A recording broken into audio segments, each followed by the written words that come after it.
Assalamualaikum warahmatullahi wabarakatuh. Perkenalkan kami dari kelompok 5A. Di sini kami akan mempresentasikan hasil diskusi kelompok kami yang berjudul Metode dalam Mikrobiologi dan Keanekaragaman Mikroba dengan dosen pengampu Dr. Randa Kasrina MSI. Adapun anggota kelompok 5, yang pertama ada saya sendiri, Yupita Tri Rejeki dengan NPM 08. Kedua, ada Ralenda Oktin Putri dengan NPM 010. Ketiga, ada Wize Chania dengan NPM 025. Kemudian yang keempat ada Sinta Mutiasari dengan NPM 031. Kemudian yang selanjutnya ada Erinda Kurnia Putri dengan NPM 049. Kemudian ada Febin Nur Cahyanti dengan NPM 054. Adapun pokok bahasan kelompok kami, yang pertama ada pengertian mikroskop, kedua ada tipe-tipe mikroskop, ketiga preparat untuk pemeriksaan mikroskop cahaya, keempat ada teknik biakan murni, kelima ada keanekaragaman mikroba. Baiklah, untuk materi yang pertama itu adalah pengertian mikroskop. Mikroskop adalah alat yang digunakan untuk melihat benda-benda kecil agar tampak jelas dan besar. Kedua kategori mikroskop yang lain ialah mikroskop cahaya atau optis dan mikroskop elektron. Mikroskop cahaya yang kesemuanya menggunakan sistem lensa optis mencakup mikroskop. Yang pertama itu adalah mikroskop medan terang, yang kedua adalah mikroskop medan gelap, yang ketiga adalah mikroskop fluoresensi, dan yang keempat itu adalah mikroskop kontras fase. Mikroskop elektron menggunakan berkas elektron sebagai pengganti gelombang cahaya untuk memperoleh bayangan yang diperbesar. Selanjutnya itu adalah tipe-tipe mikroskop. Yang pertama itu adalah mikroskop cahaya. Untuk yang pertama itu gambar mikroskop medan terang, yang kedua itu adalah gambar dari mikroskop medan gelap, yang ketiga itu adalah gambar dari mikroskop fluoresensi, dan yang terakhir itu adalah gambar dari mikroskop kontras fase. Selanjutnya itu adalah preparat untuk pemeriksaan mikroskopi cahaya. Itu ada teknik lekapan basah dan teknik tetes gantung. Langkah-langkah dalam teknik tetes gantung yang pertama itu adalah lapisan tipis jeli petroleum ditempatkan di sekitar lekukan kaca objek. Yang kedua, setetes suspense mikroba ditaruh di tengah-tengah kaca penutup. Yang ketiga dan keempat, kaca tutup dibalik dan diletakkan di atas lekukan kaca objek. Selanjutnya itu adalah preparat untuk pemeriksaan mikroskopi cahaya. Yang kedua itu adalah teknik pewarnaan. Nah, teknik pewarnaan ini terbagi menjadi 3 jenis. Yang pertama itu adalah pewarnaan sederhana. Pemberian warna pada bakteri atau zat-zat renik lain dengan menggunakan larutan tunggal suatu pewarnaan pada lapisan tipis atau olesan yang sudah difiksasi. Yang kedua itu adalah pewarnaan diferensial. Prosedur pewarnaan yang menampilkan perbedaan di antara sel-sel mikroba atau bagian-bagian sel mikroba disebut dengan teknik pewarnaan diferensial. Dengan teknik ini biasanya digunakan lebih dari satu larutan zat pewarna atau reagen pewarnaan. Yang ketiga itu adalah pewarnaan gram. Teknik pewarnaan diferensial yang paling penting dan paling luas digunakan untuk bakteri ialah pewarnaan gram. Bakteri yang diwarnai dengan metode gram ini dibagi menjadi 2 kelompok, yaitu bakteri gram positif dengan mempertahankan zat pewarna ungu kristal dan karenanya tampak ungu tua. Kelompok yang lain yaitu adalah bakteri gram negatif, yaitu kehilangan warna ungu kristal ketika dicuci dengan alkohol dan sewaktu diberi pewarnaan tandingan dengan warna merah safarin tampak berwarna merah. Kemudian teknik biakan murni. Teknik biakan murni yaitu teknik isolasi. Untuk memperoleh biakan murni ada beberapa cara tergantung substratnya. Isolasi mikroba dari substrat cair dapat menggunakan cara sebar dan cara tuang. Isolasi mikroba dari substrat padat dapat menggunakan cara tabur dan cara suspens. Berikut ini adalah gambar dari metode cara sebar dan cara tuang. Bisa dilihat pada metode sebar itu dilakukan dengan cara yang pertama, mengambil sejumlah kecil cairan yang mengandung campuran mikroba dan meletakkannya di medium padat. Yang kedua, cairan diratakan pada permukaan medium dengan menggunakan spatel bentuk L atau spatel Drygalski. Kemudian, pada metode tuang, dilakukan dengan cara mula-mula mencairkan medium dan memasukkan beberapa oase bahan cair yang akan diperiksa ke dalam medium yang telah dicairkan tadi. Yang kedua, Medium yang sudah diinokulasi dituang ke cawan Petri yang steril dan digoyang-goyang hingga merata. Yang ketiga, setelah terbentuk koloni, biakan murni dapat dibuat dengan cara mengambil beberapa ose dari koloni tersebut dan dipindahkan ke medium steril yang lain. Nah, kemudian metode untuk isolasi mikroorganisme dari substrat padat dapat dilakukan dengan cara tabur dan suspensi. Bisa dilihat pada gambar, yaitu metode suspensi dilakukan dengan cara yang pertama, menyuspensikan bahan padat pada aquades dan diambil beberapa ose dari suspensi tadi untuk dimasukkan ke medium yang telah dicairkan. Yang kedua, medium dituang ke dalam cawan Petri yang steril dan dibiarkan hingga mengeras. Yang ketiga, setelah terbentuk koloni, biakan murni dapat dibuat dengan cara mengambil beberapa ose dari koloni yang representatif dan dipindahkan ke medium steril yang lain. Kemudian, keanekaragaman mikroba, Protista prokaryotae. Prokaryota adalah suatu dunia yang ditetapkan oleh ciri-ciri sel. Dunia ini dibagi menjadi dua divisi, yaitu cyanobacteria dan bakteria. Divisi cyanobacteria disebut algae hijau biru. Divisi ini merupakan prokaryota fototrofik yang melangsungkan fotosintesis prosesnya aerobik. Fotopigmennya mencakup klorofil dan phycobiliprotein. Kemudian, divisi bakteria, mikroorganisme dalam divisi ini bersel satu dan kadangkala memperlihatkan penataan yang sederhana. Perkembangbiakannya khas dengan pembelahan binar.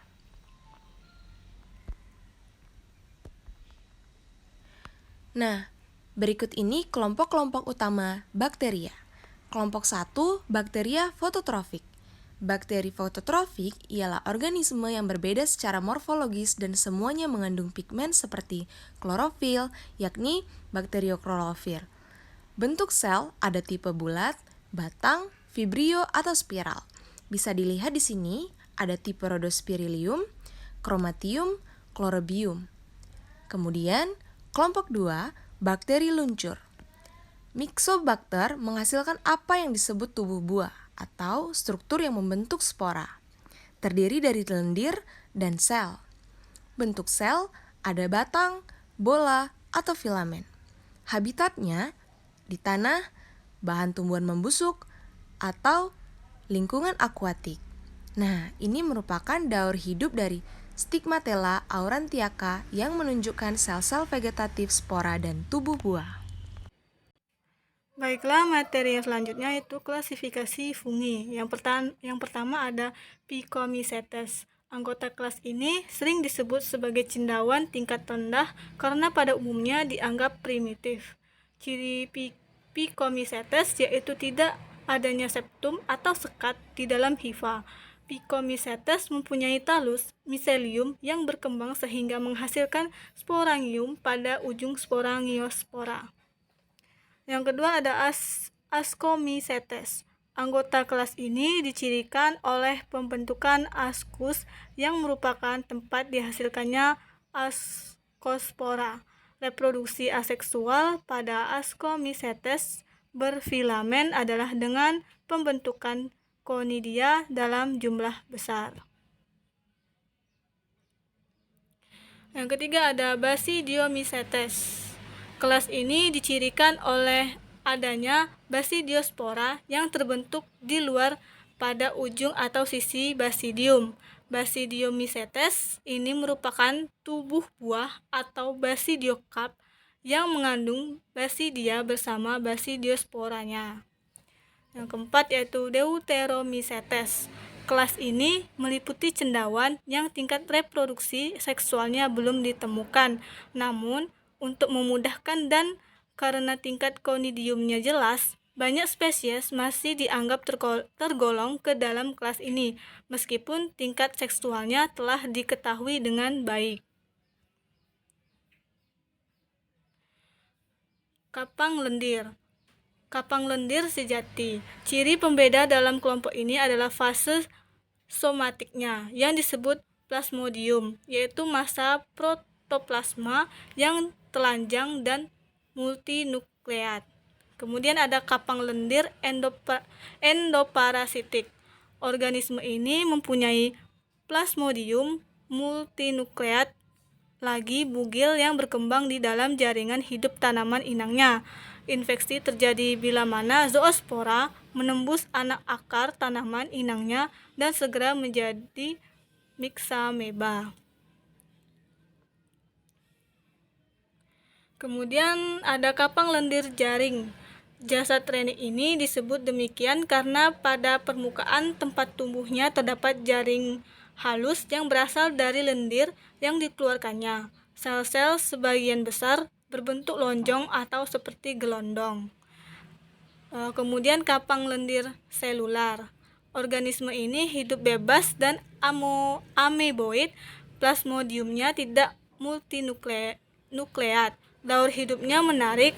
Mereka ada di mana-mana dalam tanah untuk mendapatkan bakteri yang menjadi makanannya.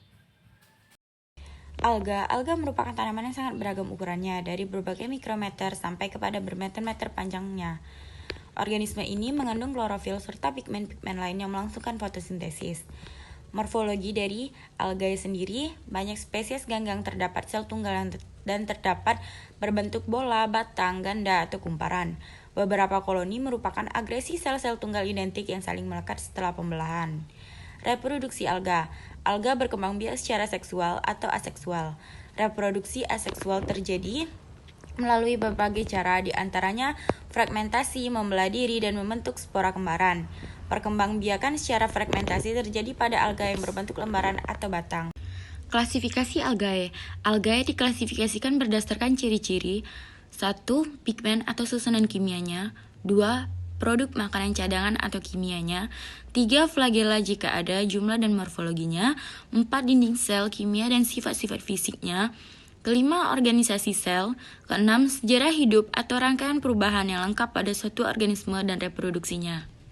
Untuk jenis-jenis alga itu sendiri, yang pertama itu ada Chlorophyta atau Chlorophyta adalah alga hijau terdiri dari spesies air tawar. Walaupun demikian, beberapa spesies dijumpai di dalam air laut dan beberapa lagi di darat. Gambar dari contoh divisi Chlorophyta itu ada Chlamydomonas sp. Lalu selanjutnya itu adalah Charisophyta. Charisophyta adalah kelompok ganggang coklat keemasan. Spesies ini sebagian besar berflagela. Warna khas ganggang ini disebabkan karena klorofilnya yang tertutupi pigmen coklat. Lalu untuk contoh dari divisi Charisophyta sendiri ada yaitu Cyanura patesceni. Lalu selanjutnya itu Bacillariophyta. Bacillariophyta adalah salah satu jenis paling umum dari fitoplankton. Datomi merupakan organisme uniselular mikrokosmos yang hidup sebagai koloni. Contoh dari divisi Bacillariophyta yaitu Pinularia. Lalu Euglenochophyta merupakan ganggang uniselular. Ganggang ini bergerak secara aktif dan berflagela, berproduksi dengan pembelahan biner membujur. Contoh dari divisi Euglenochophyta yaitu Euglena achus. Materi selanjutnya ada Cryptophycophyta. Cryptophycophyta dinamakan Cryptomonas yang mempunyai dua flagela yang sama. Biasanya sel-selnya memipih berbentuk sandal, beberapa berdinding dan yang lain bercabang. Makanan disimpan sebagai pati dan sel membelah, pembelahannya membujur. Kemudian Pyrophycophyta. Pyrophycophyta meliputi dinoflagellata yang motil dan Phytodinat yang non-motil, tetapi membentuk zoospora dengan flagela. Dinding gelata maupun spora Phytodinat mempunyai flagela yang dari titik yang sama pada selnya. Selanjutnya ada Xanthophycophyta. Xanthophycophyta atau ganggang hijau kuning dapat menggambarkan keadaan di antara Cryptophycophyta dan Chlorophycophyta. Secara karakternya, yang model mempunyai dua flagela tak sama panjang dan dinding selnya kerap kali berisikan silika. Nah, contohnya ini ada divisi Vauceria. Kemudian ada lichen atau lumut gerak. merupakan organisme komposit yang terdiri dari ganggang atau cyanobacterium dan cendawan yang tumbuh bersamaan dalam simbiosis atau hidup bersama antara dua atau lebih organisme. Secara morfologis, lichen terdiri dari satu lapisan miselium cendawan yang terjalin rapat. Ada dua macam lichen, yaitu foliose dan fructicose. Lichen berkembang biak secara vegetatif, dari fragmentalus dapat tumbuh individu-individu baru. Nah, untuk gambar A ada lichen dari spesies Flapormelia saperata, dan yang gambar B Usnea seratina pyropita. Kemudian selanjutnya ada kelompok protozoa. Protozoa berasal dari bahasa Yunani yang terdiri dari kata proto dan zoon, artinya binatang pertama. Merupakan protista eukariotik yang terdapat sebagai sel-sel tunggal dan dapat dibedakan dari protista eukariotik lain dari kemampuannya beralih tempat pada tingkat tertentu dalam daur hidupnya.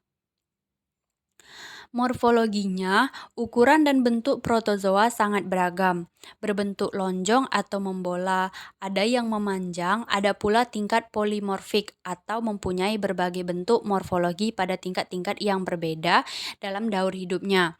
Sel protozoa yang khas terbungkus oleh membran sitoplasma. Banyak yang dilengkapi dengan lapisan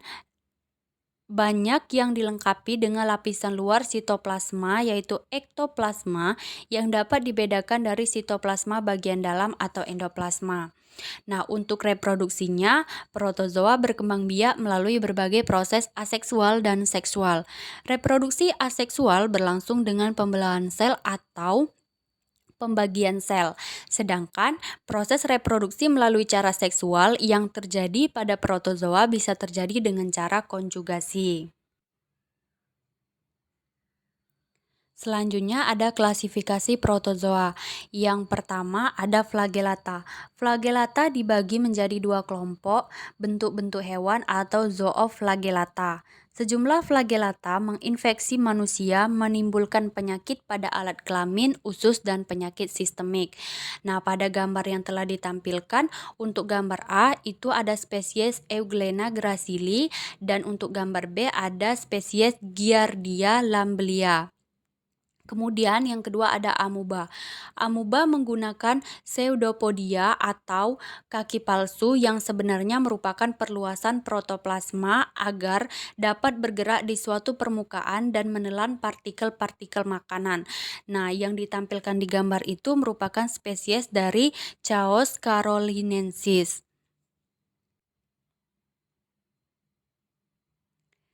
Klasifikasi selanjutnya, yang ketiga ada ciliata. Ciliata dapat dibagi ke dalam dua kelompok yang mempunyai cilia pada sebagian saja dari selnya. Nah, contohnya itu dapat teman-teman lihat yang pada gambar A ada Euplotes patella. Nah, kemudian yang kedua ada silia tersebar rata di seluruh sel. Nah, itu contohnya ada Paramecium bursaria. Nah, silia ini berfungsi untuk bergerak di sekitar alur-alur mulut atau rongga-rongga mulut. Silia menimbulkan efek pusaran air yang membantu pengumpulan makanan. Keempat ada sporozoa. Semua sporozoa hidup sebagai parasit pada satu atau lebih spesies hewan. Toxoplasmosis dan malaria merupakan penyakit manusia yang utama yang disebabkan oleh protozoa. Nah, contoh dari spesies ini ada gambar A ada Oxoplasma gondii dan Plasmodium malariae yang menyebabkan penyakit malaria.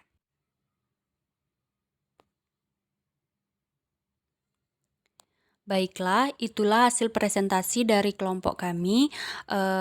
Kami mohon maaf apabila terdapat kesalahan dalam menyampaikan materi mengenai metode dalam mikrobiologi dan keanekaragaman mikroba.